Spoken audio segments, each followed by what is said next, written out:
A lot of people are always careful in the narrow road. I'm afraid I'll scratch the car accidentally. Actually, as long as you remember my words, no matter what road you meet, you can pass it. The first is to enter the lower left corner of the windshield when the road is narrow. As long as the lower left corner is lower than the headlights of the other car, you can pass safely. The second is when you pull over. Just keep an eye on the bone joint of the wiper when it coincides with the roadside. Slowly align the steering wheel. At this time, the car is just 30 centimeters away from the road. The third is when parking. When you can't see the lower edge of the front and rear bumper in the car. At this time, it is just 1 meter away from the car in front.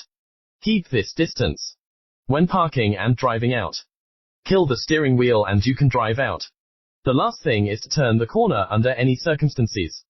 When the shoulder passes the obstacle nearby. No matter how you steer, you won't scratch